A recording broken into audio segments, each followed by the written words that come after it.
नमस्कार. कथा या चॅनलवरती आपल्या सर्वांचे मनपूर्वक स्वागत.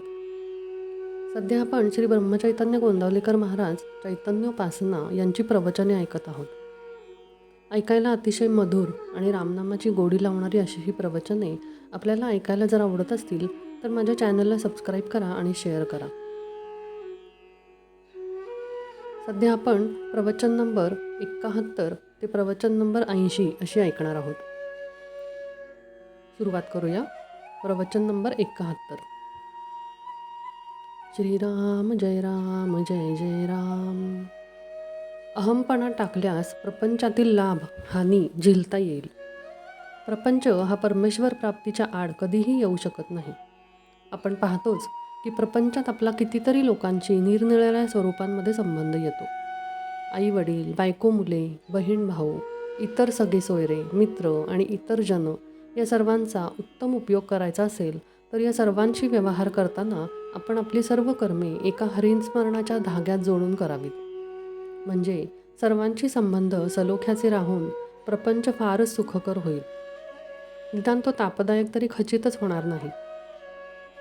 या सर्वांशी संबंध बिघडवायला आपला अभिमान, अहमपणा विशेष करून कारणीभूत होत असतो. हा अभिमान श्रीमंतालाच असतो असे नव्हे तर गरिबालाही तो सोडत नाही. आपण पुराणात वाचले आहेच की हिरण्यकश्यपूला जेव्हा भगवंतांनी मांडीवर घेऊन पोट फाडायला सुरुवात केली तेव्हा त्याचा हात अभिमानाने तलवारीकडे गेला. प्रत्यक्ष भगवंत समोर असूनही त्याने काही हात जोडले नाहीत. केवढा हा अभिमानाचा जोर!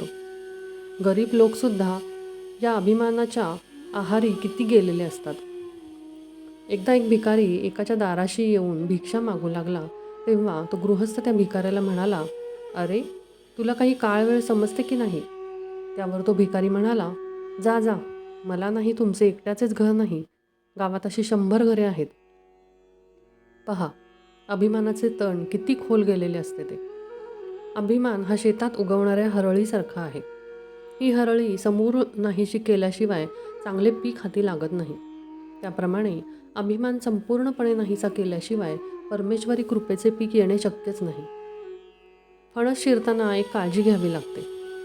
हाताला तेल लावून तो कापावा लागतो आणि त्यातले गरे काढावे लागतात. म्हणजे हाताला चिकाचा त्रास न होता गरे चटकन निघतात. त्याचप्रमाणे नाम घेऊन प्रपंचात व्यवहार केला तर अभिमानाचा किंवा विषय वासनांचा चीक न लागता परमेश्वरी कृपेचे गरे हस्तगत सहज करता येतात. हा अहमपणा, हा देहाभिमान टाकला तर प्रपंचातली लाभ हानी हसत खेळत झेलता येईल. लहान मुले पावसाळ्यात कागदाच्या लहान लहान होड्या करून पाण्यात सोडतात. त्यातली होडी तरली तर हसतात, बुडाली तरी हसतात. त्याचप्रमाणे प्रपंचातली सुखदुःखे हसत खेळत झेलावीत आणि हे एका नामानेच सांगते. तात्पर्य: नामस्मरण म्हणजे तू आहेस, मी नाही ही स्थिती होय. श्रीराम जय राम जय जय राम. प्रवचन 72. श्रीराम जय राम जय जय राम. प्रपंचात राम करता ही भावना ठेवावी. परमात्मा आनंदरूप आहे. भगवंताचा आनंद हा उपाधिरहित आहे. भगवंताच्या हास्यमुखाचे ध्यान करावे. प्रत्येक गोष्टीत मनुष्य अनंत पाहतच असतो. उकाड्यात वारा आला त्याला बरे वाटते. पाऊस आला की त्याला वाटते आता गारवा येईल. कोणत्याही तऱ्हेने काय मनुष्य आनंद साठवू पाहत असतो. मनुष्याला भूक लागेल तेव्हा तो जर अन्न खाईल तर त्याचे पोट भरेल आणि त्यापासून त्याला आनंद होईल. परंतु त्याने विष खाल्ले तर त्याचे आनंद न होता त्याला मरण मात्र येईल. तसे आपले होते. आपण विषयातून आनंद घेऊ पाहतो आणि तो बाधक होतो. एखाद्या रोग्याला जर जंत झाले आणि त्याला जर खूप खायला घातले तर ते शरीराला पोषक न होता जंतच वाढतात. त्याचप्रमाणे आपण सत्कर्मे करताना पोटात विषयांचे प्रेम ठेवून ती केली तर त्यामुळे विषयच पोसले जाऊन त्यांपासून समाधान लाभू शकत नाही. याकरिता कर्तव्यबुद्धीने कर्म करावे म्हणजे ते बाधक ठरत नाही. आयुष्य जन्मभर जो धंदा करतो त्याच्याशीच तो तद्रूप होऊन जातो. मनुष्य म्हणजे एखादा वकील घ्या, तो त्याच्या धंद्याशी इतका तद्रूप होतो की मरतेवेळीसुद्धा तो वादच करीत जाईल. नोकरी करणारा नोकरीशी इतका तद्रूप होतो की स्वप्नात देखील तो स्वतःला नोकरच समजूनच राहतो. कर्म कसे करावे तर त्याच्यातून वेगळे राहून. लग्नाचा सोहळा भोगावा लाडू खावेत, परंतु ते दुसऱ्याचे आहेत असे समजून, आपल्या मुलीचे किंवा मुलाचे नाहीत असे मानून, नाहीतर व्याह्यांची काळजी लागायची आणि हुंडा मिळतो की नाही इकडे लक्ष लागायचे. त्यामुळे तापच निर्माण होईल. कर्माशिवाय कोणालाच राहता येत नाही. एखाद्याला शिक्षा द्यायची म्हणून अगदी हलायचे नाही, पापणी, हात, पाय काहीही हलवता कामा नये असे जर सांगितले, तर ते जसे त्याला शक्य होणार नाही तसे काहीतरी कर्म होणारच. भगवंतांनी अशी काही सांगड घालून दिली आहे की कर्म केल्याशिवाय गत्यंतरच नाही. परंतु ती कर्मे राम करता ही भावना विसरून केली तरच ती बाधक होतात आणि मरणापर्यंत माणूस पुढल्या जन्माची तयारीच करत राहतो. तेव्हा देहाने कर्म करतानाही करता मी नव्हे हे जाणूनच कर्म करावे. आपल्याला कर्म केल्याशिवाय करमत नाही, पण आपण फळाची आशा उगीचच करीत असतो. आपण फळाची आशा सोडून कर्म करू लागलो की ते कर्म करीत असतानाच समाधान प्राप्त होते. तात्पर्य: प्रपंचात सर्वांकरिता सर्व करावे, पण मनात मात्र मी रामाचा आहे ही अखंड आठवण ठेवावी, म्हणजे त्याच्या नामातच राहावे. श्रीराम जय राम जय जय राम. प्रवचन 73. श्रीराम जय राम जय जय राम. परमात्म्यावर पूर्ण निष्ठा पाहिजे. आईकरिता रडत असलेले मूल आई भेटल्याशिवाय रडणे थांबवत नाही. त्याचप्रमाणे समाधानाकरिता आनंदाकरिता धडपडणारा आपला जीव परमेश्वर प्राप्त झाल्याशिवाय शांत राहू शकत नाही. म्हणून प्रपंचाची काळजी न करता परमेश्वराची प्राप्ती कशी होईल याची काळजी करा. भगवंतावर संपूर्णपणे निष्ठा ठेवल्याशिवाय आपली प्रपंचाची काळजी दूर होणार नाही. हे सर्व जगताचा जो पालन करता तो आपले पालन नाही का करणार? प्रत्येक गोष्ट त्याच्याच सत्तेने होते हे लक्षात ठेवा. मग प्रपंच कधीही बाधक होणार नाही. एक भगवंतावरची निष्ठा मात्र शेवटच्या श्वासापर्यंत सांभाळा. आपण पुराणात वाचलेच आहे की भीष्माने पांडवांना मारण्याची प्रतिज्ञा केली. भीष्म प्रतिज्ञाच ती, मग ती खोटी कशी होऊ शकेल? सर्व पांडव चिंताग्रस्त झाले, पण द्रौपदीची निष्ठा मात्र जबरदस्त होती. ती म्हणाली, आपण श्रीकृष्णाला विचारू. तिने सर्व वृत्तांत त्याला कथन केला. श्रीकृष्ण म्हणाला, भीष्माची प्रतिज्ञा खोटी कशी होईल? तरी आपण एक प्रयत्न करून बघू. तो म्हणाला, द्रौपदी, तू आता असे कर, रात्री भीष्माचार्यांच्या आश्रमात जा. तिथे फक्त संन्याशांना आणि स्त्रियांना मुभा आहे. मी तुझ्याबरोबर आश्रमापर्यंत येतो. त्यानंतर श्रीकृष्ण द्रौपदीला घेऊन भीष्माचार्यांच्या आश्रमापर्यंत गेले आणि बाहेरच तिचे अलंकार आणि इतर वस्तू सांभाळत बसले. श्रीकृष्णांनी तिला आत जाताना सांगितले की भीष्माचार्य आता झोपत आहेत. अशा वेळी तू आत जा आणि बांगड्या वाजवून नमस्कार कर. त्याप्रमाणे द्रौपदी आत गेली आणि बांगड्या वाजवून भीष्माचार्यांना तिने नमस्कार केला. त्यांनी लगेच तिला अखंड सौभाग्यवती भव म्हणून आशीर्वाद दिला. मग त्यांनी पाहिले की ती द्रौपदी. तेव्हा ते म्हणाले, द्रौपदी, ही अक्कल तुझी खचितच नव्हे. तुझ्याबरोबर कोण आहे ते सांग. ती म्हणाली, माझ्याबरोबर गडी आणला आहे. तो बाहेर उभा आहे. भीष्माचार्यांनी बाहेर येऊन पाहिले. त्यांनी श्रीकृष्णाला ओळखले, परंतु आता सर्व काम होऊन चुकले होते. म्हणून म्हणतो, परमात्म्यावर पूर्ण निष्ठा पाहिजे. या निष्ठेच्या आड जर काही येत असेल तर तो म्हणजे आपला अभिमान. हा अभिमान सर्वांना घातक आहे. तो घालवण्यासाठीच परमात्म्याला वारंवार अवतार घेणे भाग पडले. ही अभिमानाची हरळी नाहीशी व्हायला भगवंताच्या नामासारखा दुसरा उपाय नाही. नामावर प्रल्हादाने जशी निष्ठा ठेवली तशी ठेवावी. त्याने नाम श्रद्धेने घेतले आणि निर्विषय होण्याकरिता घेतले. आपण ते विषयासाठी घेऊ नये. नामापरते दुसरे सत्य नाही हे समजावे. याच जन्मात हे नाम शांतीचा आणि समाधानाचा ठेवा मिळवून देईल. तात्पर्य: नामस्मरणात स्त्री पुरुष, श्रीमंत गरीब हे भेद नाहीत. फक्त ते श्रद्धेने घेणे जरूर आहे. श्रीराम जय राम जय जय राम. प्रवचन 74. श्रीराम जय राम जय जय राम. प्रपंचातले आपलेपण भगवंताकडे वळवा. प्रेम हे सर्वांना उपजतच येत असते. हा माझा मुलगा, ही माझी मुलगी यांच्यावर प्रेम कसे करावे हे कोणी शिकवावे लागत नाही. एकदा आपले मानले की प्रेम आपोआप निर्माण होते. पण हे प्रेमसुद्धा खरे बघितले तर स्वार्थी आहे. मुलगा ऐकत नाही, तो वाटेल तसे वागतो, अशी आपणच तक्रार करतो. त्याच्यावर जर आपले खरे प्रेम असेल तर आपण तशी तक्रार करणार नाही. परंतु त्याच्यामागे हा माझे ऐकत नाही हा अहंकार आणि स्वार्थ आहे. एक गृहस्थ मला भेटले. त्यांना मी विचारले, झाले का मुलाचे लग्न? ते म्हणाले, नाही, उद्या आहे. मुलगा चांगला वागतो का? असे मी विचारल्यावर ते म्हणाले, आत्ताच नाही सांगत, 6 महिन्यांनी सांगेन. स्वार्थाचे प्रेम इतके अशाश्वत आहे मला सांगा. अशा स्वार्थाच्या प्रेमापासून सुख कसे लाभेल? प्रपंचात आपण केवळ कर्तव्यबुद्धीने वागावे. मग मुलगा माझे ऐकत नाही हा प्रश्नच उद्भवणार नाही. खरोखर प्रपंच हा एखाद्या प्रयोगशाळेसारखा आहे. कॉलेजचे शिक्षण पुरे करण्यासाठी काही महिने तिथे शिकावे लागते असे म्हणतात. त्या प्रयोगशाळेतून काही उत्पादन काढण्याचा उद्देश नसतो. फक्त मुलांना शिकवण्यासाठी त्याचा उपयोग होतो. तिथे सर्व काही शिकून घ्यायचे असते. ते किती उपयोगी पडेल, त्यापासून किती फायदा होईल याची अपेक्षा ठेवायची नसते. त्याचप्रमाणे प्रपंच ही परमार्थाची प्रयोगशाळा समजावी. आजपर्यंत आपला अनुभव पाहिला तर आपण केले असे थोडेच असते. म्हणून परिस्थितीबद्दल फारशी काळजी न करता आपण आपले कर्तव्य तेवढे योग्य रीतीने करावे.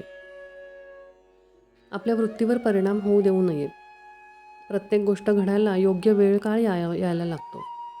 तेव्हा कर्तव्यबुद्धीने वागून काय ते करा आणि भगवंता, हा प्रपंच तुझ्या इच्छेने चालला आहे असे म्हणा. म्हणजे आपोआप भगवंताचे प्रेम लागेल. प्रपंचातले जे आपलेपण आहे ते भगवंताकडे वळवा. घरातल्या मंडळींवर निस्वार्थ बुद्धीने प्रेम करायला शिका. म्हणजे परमार्थ आपोआप साधेल आणि आपलेपण भगवंताकडे वळवल्यामुळे भगवंतावर प्रेम जडेल. याकरिता काही वेगळे करणे नको. हा आपलेपणा निर्माण होण्यासाठी भगवंता वाचून आपले नडते ही भावना झाली पाहिजे. याकरिता आपण त्याच्या अखंड सहवासात राहण्याचा प्रयत्न केला पाहिजे. त्याचे नामस्मरणानेच ही गोष्ट सहज शक्य आहे. तात्पर्य: वाचलेले विसरेल, पाहिलेले विसरेल, कृती केलेले विसरेल, पण अंतःकरणात घट्ट धरलेले नाम कधीच विसरायचे नाही.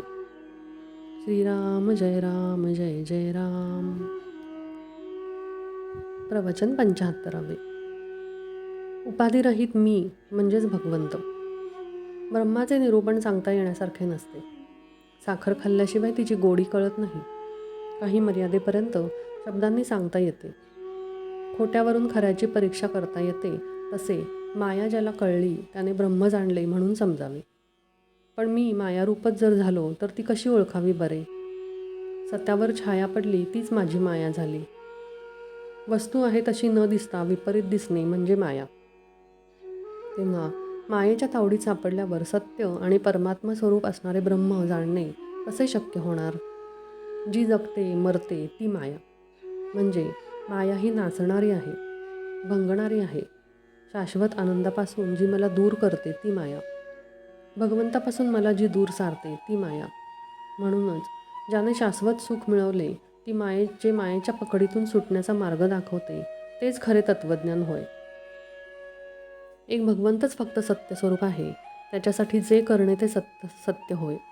मी देवाचा आहे हे कळणे याचे नाव आत्मनिवेदन होय.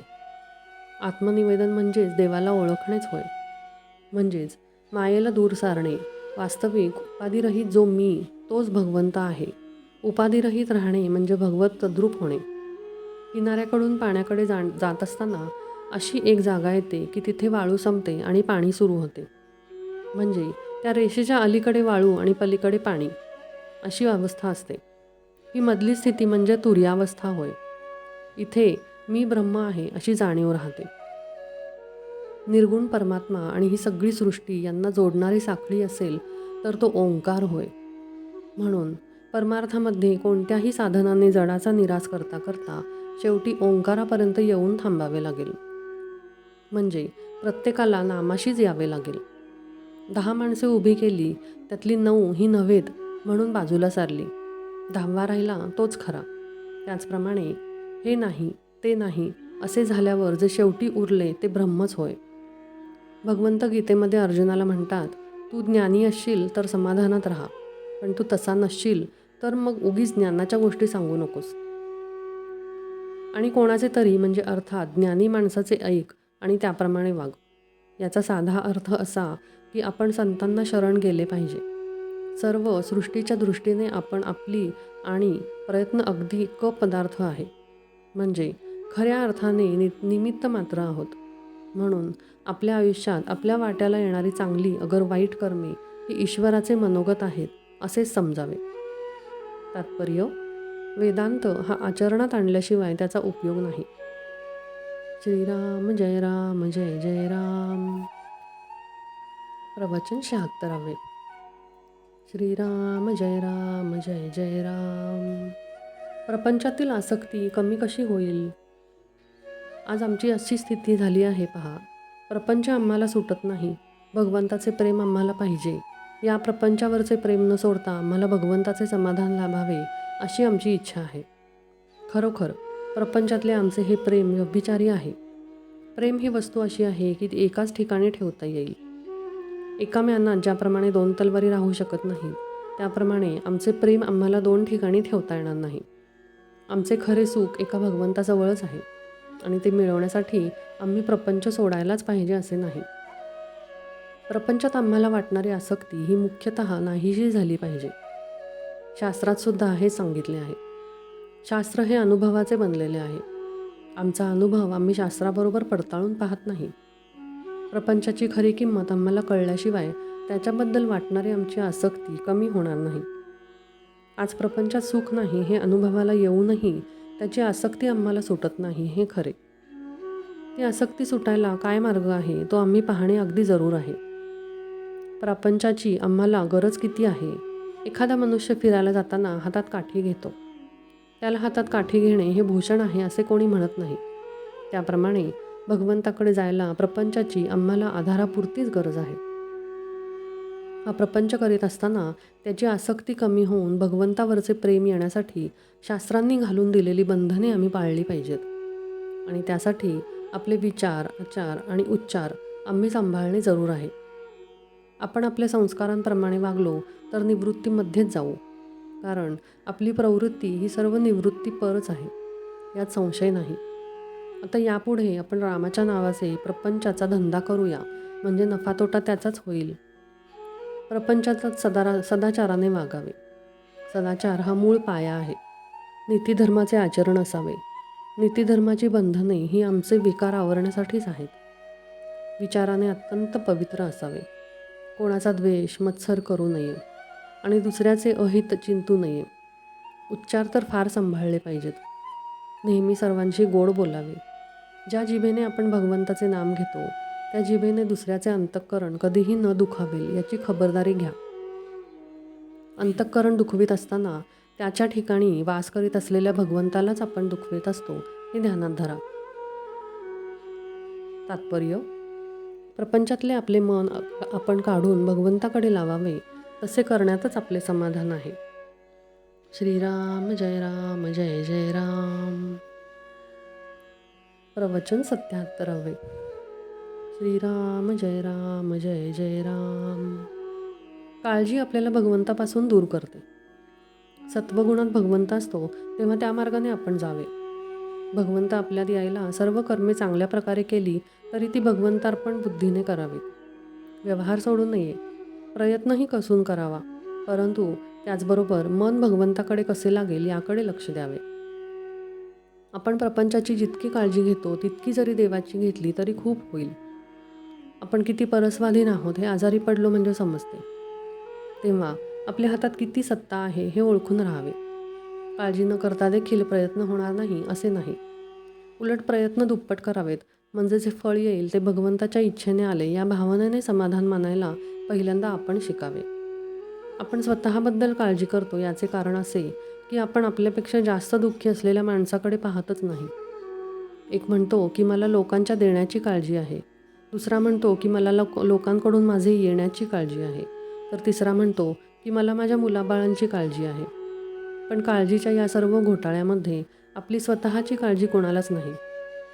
मागल्या आठवणींनी आणि उद्याच्या भीतीने आपण काळजी करीत बसतो.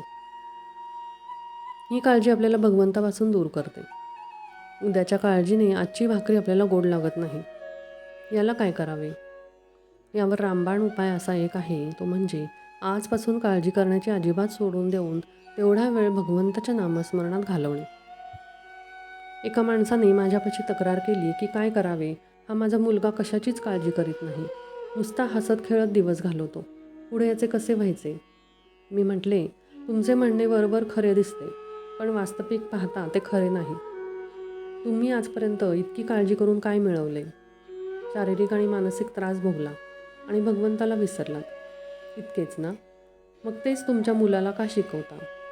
त्याने आपले कर्तव्य जरूर करावे आणि आनंदात राहावे, पण काळजी करू नये असेच मी त्याला सांगेन. तुम्ही प्रपंचाची काळजी करता तोपर्यंत देवाची सेवा करता असे कसे म्हणावे? असले तर असू दे आणि नसले तर नसू दे, अशा मनाच्या अवस्थेत जो राहील त्यालाच काळजी सुटेल. ज्याने भगवंत आपलासा करून घेतला त्याला काळजी नाही. श्रीराम जय जय राम.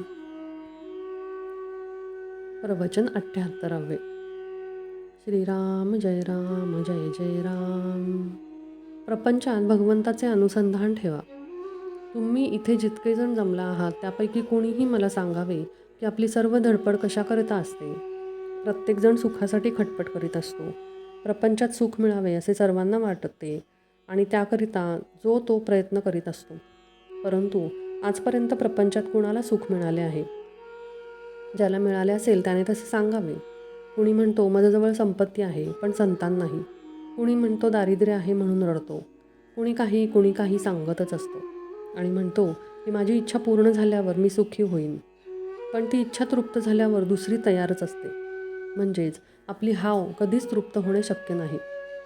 मृगजळ पिऊन कुणी कधी तृप्त झाला आहे का?